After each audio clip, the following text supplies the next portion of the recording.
Hello and welcome to the online classes offered by Credit Academy. My name is Asad Rauf. This is the first video in a series of videos on the topic of capital markets. In this video, we will try to understand what is a capital market.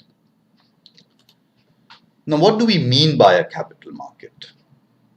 Before I attempt to answer that question, I want you to take a look at this picture.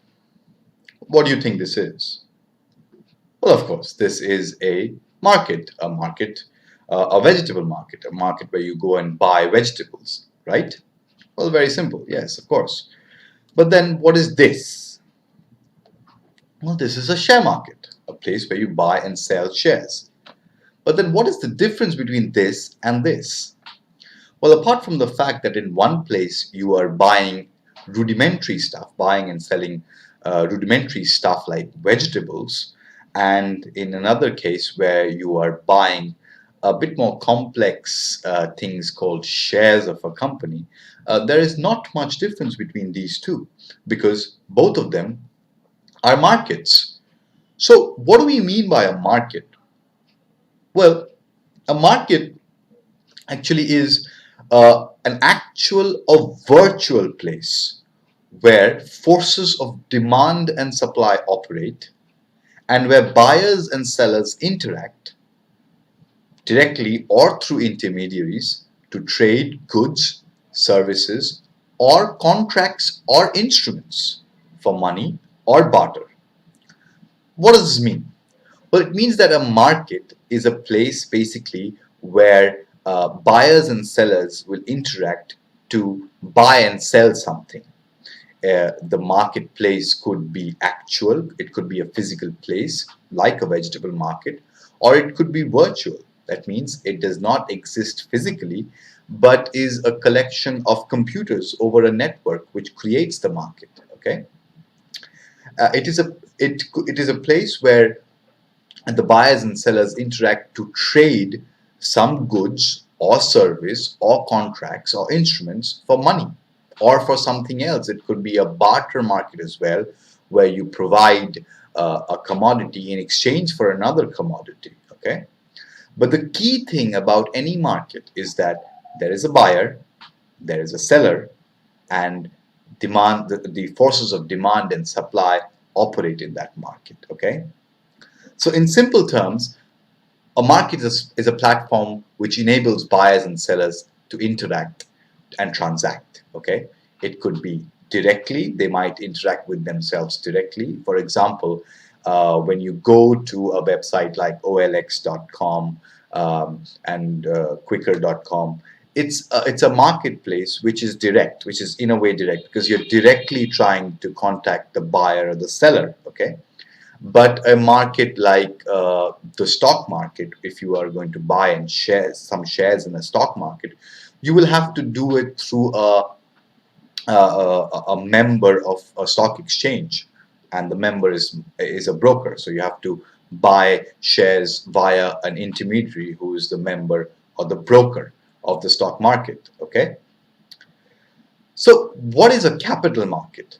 Well, a capital market is just like any other market, but in this case, what is being traded between the buyer and the seller is capital.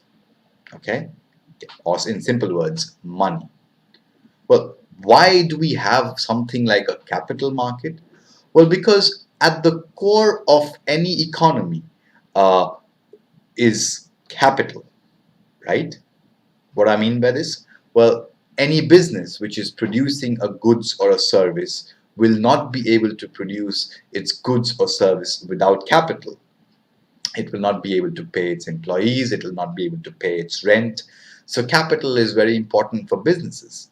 For households like you need capital for your day-to-day activities to buy the necessities of life. Okay, for governments, capital is very important because a government cannot build roads and bridges without capital. They cannot, put money into welfare activities without capital. So capital is at the core of any economy.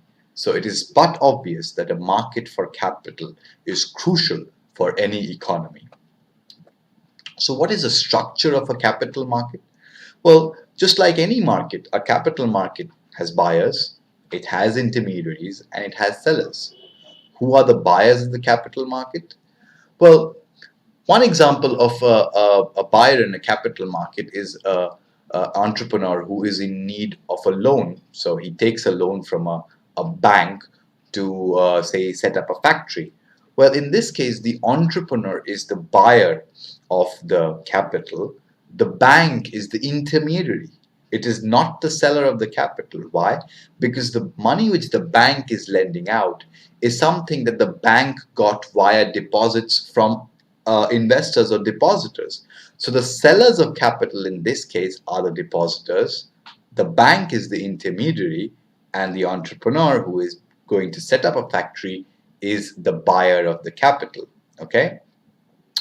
Other forms of buyers in a capital market. Well, companies which sell shares in the market and raise capital are also buyers of the capital. In this case, the investors who buy the shares of those companies are the sellers of the capital, and the intermediaries is the exchange or the investment bankers which facilitate this process of raising capital via issuing shares of a company. They are the intermediaries in this process. Uh, Other examples of capital markets, buyers in the capital market, well, when an entrepreneur or any company or a business tries to raise money by issuing new loans directly to investors, not going to the banks, but directly going to the investors to raise new capital, is also a form of capital market activity. In this case, the buyers of the capital are again the company or the business or the entrepreneurs, and the seller are the investors who buy uh, the loan of that particular company or buy the bonds of that particular company. Okay. Similarly, governments are also buyers in a capital market. They raise capital primarily via debt to finance their activities. Uh, so in this entire market structure, as you can see in your screen, you do need a set of umpires, so to say, who will provide the guidelines and will ensure that there are no loopholes or any illegalities in the process. Who are these umpires or regulators, as we call them? Well, SEBI, which is the Stock Exchange Board of India, that's one major regulator of Indian stock markets or stock exchanges. Then there is the Reserve Bank of India, India's central bank. They're also a very important player in framing policies which provide guidelines of how the capital market in India should work.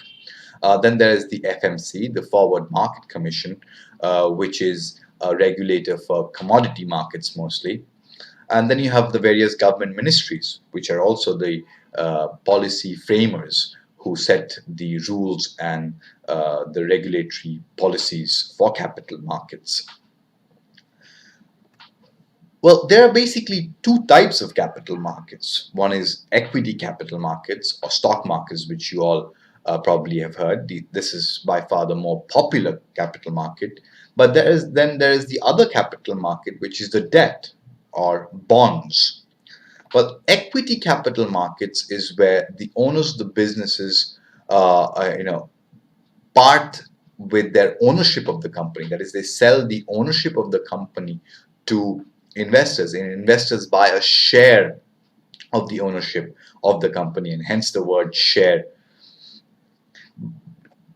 In a debt capital market, the company which wants to raise capital, which wants to raise money, does not actually sell ownership of the company, but what it does, it raises loans directly from the investors, promising to pay back the capital that they have taken along with a certain amount of interest. Okay, so this is basically a type of a loan, but in this case the loan has not been taken from banks, but it has been taken directly from investors who buy the debt of that particular company.